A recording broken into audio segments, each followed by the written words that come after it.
विधि आपका लुप्तीकरण है और सेकंड विधि आपका प्रतिस्थापन है, थर्ड विधि आपका वज्र गुणन है और फोर्थ विधि आपका तुलनात्मक है और सबसे लास्ट विधि जो आपका है अनुपात निर्णय विधि।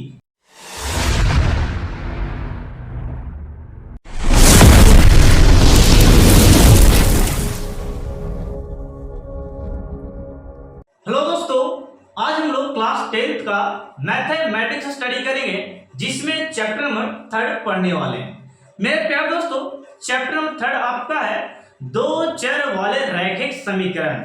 जी हाँ दोस्तों, आपने सही सुना, दो चर वाले रैखिक समीकरण। मेरे प्यारे दोस्तों, सबसे पहले हम लोग बात करते हैं इस चैप्टर से मार्क्स के बारे में। दोस्तों ये चैप्टर मोस्ट इंपोर्टेंट है बिहार बोर्ड एग्जाम के लिए, जैसे कि इस चैप्टर से कम आपसे 10 से 12 मार्क्स के पूछे जाते हैं, इसी चैप्टर से पूछे जाते हैं। जैसे कि 5 मार्क्स का ग्राफ तो निश्चित है कि प्रत्येक ईयर्स में आपको पूछा जाता है और इसमें 1 से 2 रूल ऐसे हैं, जैसे कि 5 रूल इसमें पढ़ाया जाता है इस चैप्टर में, उसमें से एक रूल पक्का आता है तो वो आ गया आपका 2 मार्क्स का, वो पूछा जाएगा, यानी कि 5 to 7 मार्क्स का इस प्रकार हो गया।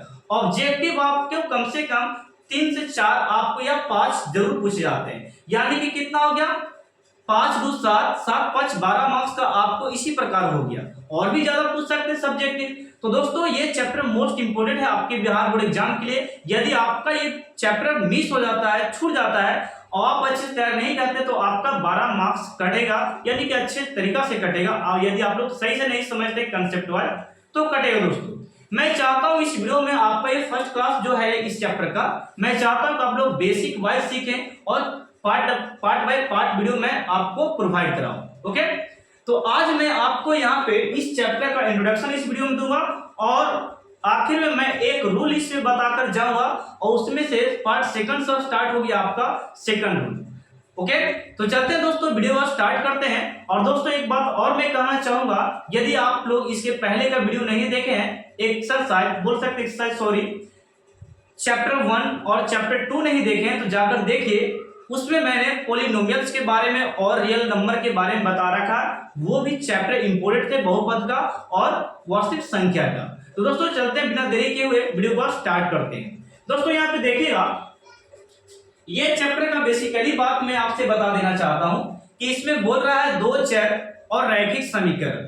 ये है क्या, सबसे पहले इसके बारे में डिस्कशन कर लेते हैं। जैसे कि मेरे प्यारे दोस्तों यहाँ पे मैंने लिखा, समीकरण को समझने से पहले मैं यहाँ पे कुछ और आपको समझा देता हूं। जैसे कि चर और अचर क्या है, ये दोनों में डिफरेंसेस मैं बता देता हूं, उसके बाद समीकरण क्या आने वाली वो मैं बताऊंगा। जैसे कि मैंने यहाँ पे लिखा, सबसे पहला टॉपिक इस चैप्टर का चर समझते हैं। और चर के मेरे प्यारे बच्चों, चर को हम लोग बोलते हैं वेरिएबल। क्या बोलते हैं? वेरिएबल। डबल आर भी होता है, आप लोग देख लीजिए मीनिंग थोड़ा सा, ठीक है, वेरिएबल, ठीक है। वेरिएबल इसका इंग्लिश हो गया। अब दोस्तों वेरिएबल यहाँ पे देखेंगे, चर कहते हैं किसको, इस तरह वो तो जरा बता दीजिए। देखिएगा मैंने लिखा A B C D dot dot dot, 3 बार डॉट देना है और यहाँ जेड तक, ठीक है। ये जेड तक जो है इसे आप लोग बोलते होंगे सर, इसे हम लोग बोलते हैं अल्फाबेट। जी हाँ दोस्तों, आप लोग सही सुने, आप लोग इसे क्या बोलते हैं हम लोग? अल्फाबेट। अल्फाबेट को आप वर्णमाला कह सकते हैं, ठीक है, और लेटर को अक्षर कहा जाता है। आप लोग समझ गए? तो यहाँ पे देखिएगा, ये वर्णमाला यानी कि ये जो अल्फाबेट है, ये क्या इसमें इंपोर्टेंट मैथमेटिक्स में रोल निभा रहा है? तो जी हाँ दोस्त, ये फुल चैप्टर में आपको एक्स वाई के जैसा एक चेहरा मिलेगा, वर्ण के जैसा, अल्फाबेट के जैसा, जिसे आपको यूज करके समीकरण को बनाना है, ठीक है। तो ये वर्ण समझिए, अल्फाबेट समझिए, ए से जेड तक, जिसे वेरिएबल भी कहते हैं, जिसे चर भी कहते हैं। नेक्स्ट पार्ट इसका देखिएगा, जिसको हम लोग एक और नाम देते हैं अचर, और इसको मेरे प्यारे बच्चे, इसको हम लोग बोलेंगे कांस्टेंट।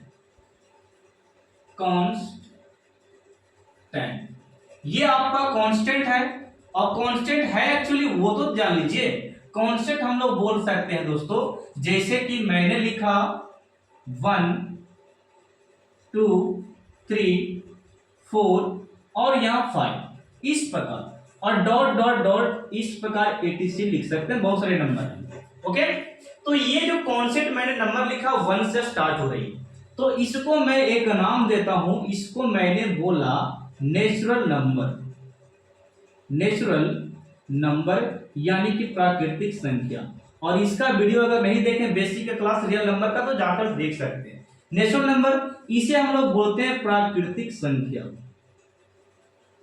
प्राकृतिक संख्या वह संख्या जो 1 से स्टार्ट होती है, अर्थात गिनती की संख्या को ही प्राकृतिक संख्या कहा जाता है। ओके, तो ये जो नंबर है इसको मैंने बोल दिया कांस्टेंट, और अर्थात इसे क्या बोला मैंने, अचर बोला।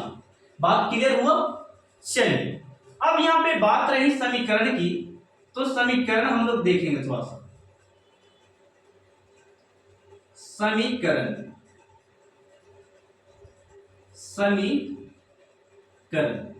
जिसको इक्वेशन आप बोल सकते हैं, ठीक है, क्या बोलेंगे, इक्वेशन।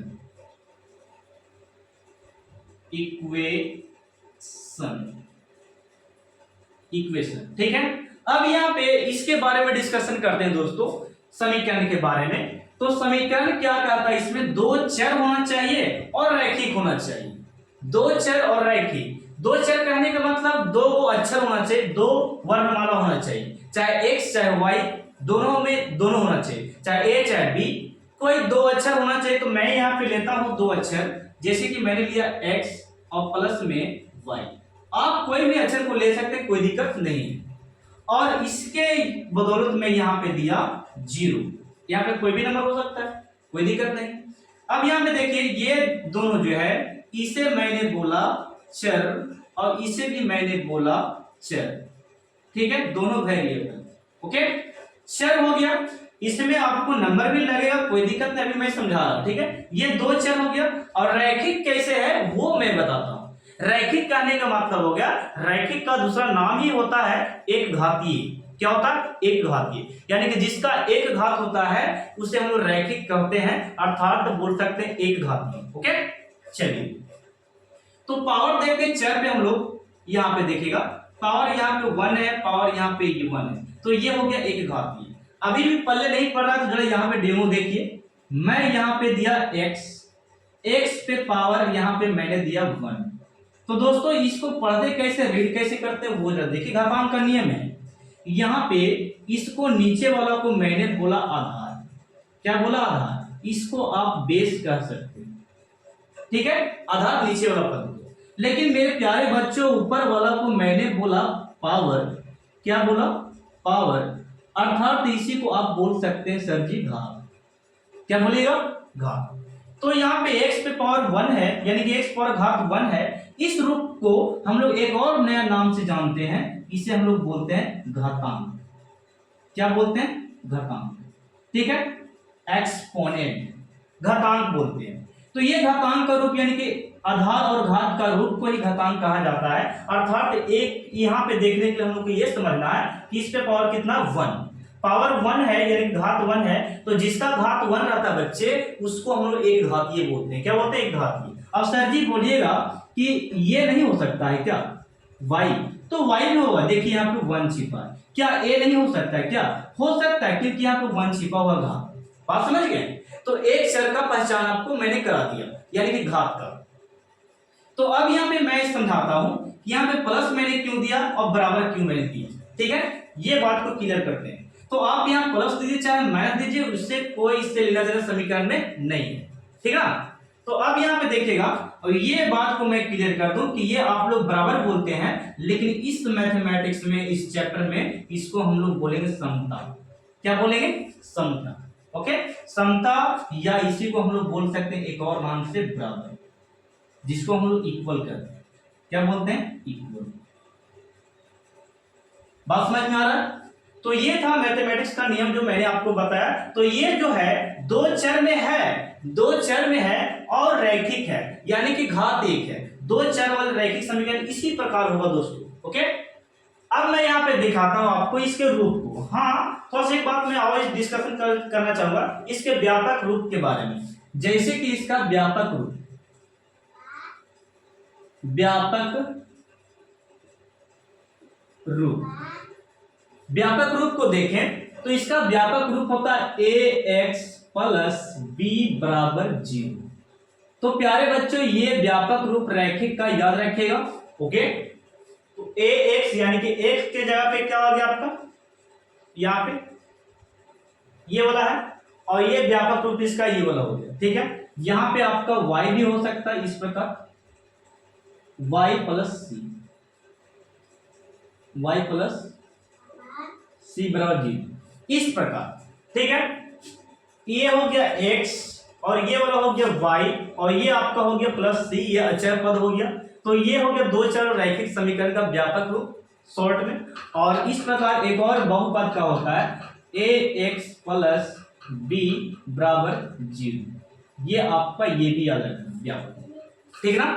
तो इसे आप स्क्रीनशॉट लीजिए। मैं नेक्स्ट पार्ट में चलता हूं, नेक्स्ट स्लाइड में चलता हूं, आपको और इसके बेसिक के बारे में बताना है, ठीक ना। इसे आप स्क्रीनशॉट ले सकते हैं। दोस्तों अब हम नेक्स्ट स्लाइड में करने वाले हैं 5 विधि के बारे में। दोस्तों दो चर वाले रैखिक समीकरण को हल करने के लिए 5 विधि पढ़ना होता है, जो कि मैंने फर्स्ट विधि आपको यहाँ पे लिख रखा है। फर्स्ट विधि आपका लुप्तीकरण है और सेकंड विधि आपका प्रतिस्थापन है, थर्ड विधि आपका वज्र गुणन है और फोर्थ विधि आपका तुलनात्मक है और सबसे लास्ट विधि जो आपका है अनुपात निर्णय विधि। इन 5 विधि से आप कम से कम 5 से 8 मार्क्स ले आ सकते हैं। जैसे कि यहाँ पे दोस्तों इसी विधि के द्वारा आप ग्राफी विधि को सोल्व कर सकते हैं, ये 5 नंबर आपको आ गया। और इसी विधि में से एक विधि आपको पूछ देता है बिहार बोर्ड एग्जाम में, इसको सॉल्व कीजिए। इस विधि से 2 समीकरण दिया रहेगा, उसमें से आपको सॉल्व करना कोई भी विधि से, उसमें से आपको नंबर पक्के मिलेंगे। यदि आप इस 5 वीडियो को, ये जो 5 पार्ट में बनाने वाला हूं 1 बाय 1 करके, इससे यदि आप सही से देख लेते हैं, समझ लेते हैं, तो आपके लिए हेल्पफुल होगा बिहार बोर्ड एग्जाम के लिए। दोस्तों आज हम लोग स्टार्ट करेंगे लुप्तीकरण के बारे में, लुप्तीकरण विधि के बारे में। तो ये फर्स्ट विधि हुआ लुप्तीकरण, जिसमें हम 2 समीकरण लेंगे। ओके, तो हम लोग यहाँ पे फर्स्ट विधि स्टार्ट करने वाले हैं। देखिएगा लुप्तीकरण विधि में किस तरीका से सोल्व किया जाता है। इसमें 2 समीकरण दिए रहेंगे, ये फर्स्ट ये सेकंड, इस प्रकार दिए रहेंगे। इसे सोल्व कैसे करेंगे लुप्तीकरण से वो मैं बताता हूं। फर्स्ट को आपको मान लेना है समीकरण फर्स्ट और सेकंड को मान लेना आपको सेकंड, समीकरण सेकंड। इस प्रकार कर देने से आपको सेकंड सवाल आपसे यह पूछा जाएगा कि इसमें आप किसको बराबर करना चाहते हैं, एक्स वाले पद को कि वाई वाले पद को। आपको जो मन करे वो आप बराबर कर सकते हैं, कोई दिक्कत नहीं है। ठीक है, तो मान लेते हैं कि मैंने y को बराबर करना चाहा, तो y को यहाँ y के बारे में सोचेंगे। ठीक है, यदि आप x को बराबर करना चाहते हैं तो x को आप सोच सकते हैं, किस लिए बराबर करना वो भी सुन लो। यदि आप a को यानी कि इसमें से x का और चाहे y को बराबर कर देते हैं तो वो कटेगा, आपको ये कटेगा और कट कर x और y का मान निकलेगा। इसलिए बराबर करने के लिए मैं बोल रहा हूं। तो मैं चाहता हूं कि इसको बराबर करो। ठीक है, तो यहाँ पे y को बराबर करना चाहते हैं तो यहाँ पे सेकंड समीकरण वाला यहाँ गुना हो जाएगा 2 से, और ये 5 वाला किससे हो जाएगा फर्स्ट से। ओके, ये 5 यहाँ हो गया और 2 यहाँ आ गई, तीसरा तिरछी गुना कर दिए। ठीक है, समीकरण फर्स्ट और सेकंड। इसी प्रकार हम थोड़ा सा लैंग्वेज लिखेंगे यहाँ पे दोस्तों। समीकरण फर्स्ट में 2 से गुना किए एवं सेकंड में 5 से गुना किए कि नहीं, जो लिखे वो कर दिए। यहाँ पे आप गुना कीजिए, 5 में 2 में 8 से गुना करते हैं तो यहाँ पे 8 दूनी 16 x होता है, 8 दूनी कितना होता है 16, और 5 में 2 से करें गुना तो ये 5 दूनी कितना होता है 10y, कितना होता है दोस्तों 10y, और 9 और 2 में करेंगे तो ये 9 दूनी 18 हो गया, कितना हो गया 9 दूनी 18। इसी प्रकार सेकंड समीकरण में करो, पंक्तिया 15x और ये 5 दूनी कितना हो गया 10y, जिसको हम लोग बराबर करना चाहते हैं देखो वो बराबर हो गया। ठीक ना, और ये 5 चौके कितना हो गया 20, ये हो गया आपका। अब यहाँ पे बराबर करने के बाद, और यदि बराबर रहता है तब, वो भी मैं क्लियर करता हूं। देखिए बराबर कर दिए और यहाँ पे माइनस प्लस नहीं है तो चिन्ह को चेंज करना, और यदि माइनस प्लस रहेगा तो चिन्ह को चेंज नहीं करेंगे। ठीक ना, तो यहाँ पे लिखेंगे ये प्लस है यहाँ पे छिपा, तो ये प्लस के लिखेंगे माइनस, ये प्लस का हो जाएगा माइनस, और ये प्लस का हो जाएगा माइनस। ठीक है, तो अब ये कट सकता है, तो यहाँ पे लिखिएगा सबट्रैक्ट, सबट्रैक्ट मतलब घटाओ। ठीक है, SUB, इसको काटेंगे, ये से ये कट गया, क्यों कटा, ये प्लस माइनस में इसलिए कट गया, और सेम पद था इसलिए कट गया। ओके, अब यहाँ पे 16 में से 15 को घटाएंगे तो यहाँ पे केवल x बचेगा। कितना बचेगा, x, 1x नहीं तो लिखते हैं, यहाँ पे केवल x लिख सकते हैं। अब यहाँ पे 20 में से 18 को घटाओ तो ये -2 आएगा। कितना आएगा, -2 आ गया दोस्तों। ठीक है, तो ये -2 x का मान आ गया, और x का मान आप किसी समीकरण में, चाहे फर्स्ट समीकरण में चाहे सेकंड समीकरण में रख सकते हैं, किसी में, मैं दोनों में आपको रखकर बताता हूं। ठीक है, मान लेते हैं कि x का मान हम समीकरण फर्स्ट में रखते हैं, तो लिखेंगे समीकरण फर्स्ट से, मान लेते हैं कि हम फर्स्ट में रखना चाहते हैं, फर्स्ट से कितना है बोलो, 8x प्लस 5y बराबर 9, ये है। x का मान कितना बैठाना, -2, तो यहां पे दोस्तों देखिएगा 8 का 8, x का मान -2 यहां पे बैठा दिए, -2 और प्लस में 5y और बराबर में कितना है, 9। ओके, ये हो गया। अब यहां पे देखो 8 दूनी कितना हो गया, गुना करके 16, और ये माइनस और प्लस यहाँ पे माइनस हो गया, देखिए माइनस है और इसके पास प्लस है, तो माइनस प्लस यहाँ पे माइनस हो गया 16, और ये कितना हो गया 5y और बराबर में कितना हो गया 9। अब ये माइनस वाला इस तरह उस RHS में जाएगा तो क्या होगा, प्लस में, यानी कि आपको बच गया यहाँ पे 5y और बराबर में 9, ये माइनस में था तो यहाँ पे आके क्या हो गया, प्लस में 16, यानी कि ये जो माइनस में था RHS में जाके क्या हो गया, प्लस, यानी कि चिन्ह चेंज होता है। अब यहाँ पे देखिए नेक्स्ट आपका है 5y बराबर 16 और 9 को जोड़ो तो ये आ गया 25, इसको काटिएगा तो कितना आएगा, 5, 5 5 25। ओके, ये y बराबर हो गया आपका 5। ओके, आप इस प्रकार भी रख सकते हैं, x का मान 2 भी चेक कर सकते हैं। ओके, मैं चेक करके बताता हूं। यहाँ पे देखिएगा ये मैंने फर्स्ट में रखा, सेकंड में चेक करके रखें, चेक कीजिएगा तो 5 आएगा। देखो मैं करके बता देता हूँ, ऐसे आपको नहीं करना है।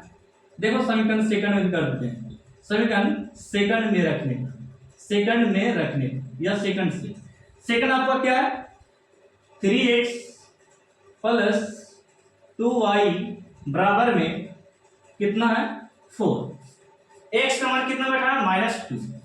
अब यहां पे देखिएगा 3 गुने -2 और प्लस में 2y बराबर 4, इसको गुना कीजिएगा, 2 दिया कितना होता है, 2 दिया 6, और ये माइनस और प्लस यहाँ पे माइनस होगा दोस्तों, क्या होगा, माइनस। अब यहाँ पे देखिएगा 2y बच चुका है मेरा, वो भी प्लस में बचा है, और यहाँ पे 4। ओके, और ये माइनस इस तरफ 6 है तो RHS में जाएगा तो प्लस हो जाएगा, यहाँ पे 2y मेरा बच गया तो यहाँ पे 10 हो गया, 10 हो गया, यानी कि 4 यहाँ पे था, ये माइनस है तो यहाँ पे आके क्या हो गया, प्लस। ओके, अब वहां पे जोड़िए आप, 6 और 4 कितना होता है, 10, और 2 बचे कितना हो गया, 10, तो यहाँ पे आपका y बराबर 5 हो गया। तो मैंने इसलिए बोला चाहे आप समीकरण फर्स्ट में रखिए और चाहे समीकरण सेकंड में रखिए, दोनों देखो y मान से आया कि नहीं, तो आप आंसर लास्ट में लिखिएगा, अतः x बराबर -2 है और y बराबर आंसर कितना, 5, ये हो गया आपका आंसर।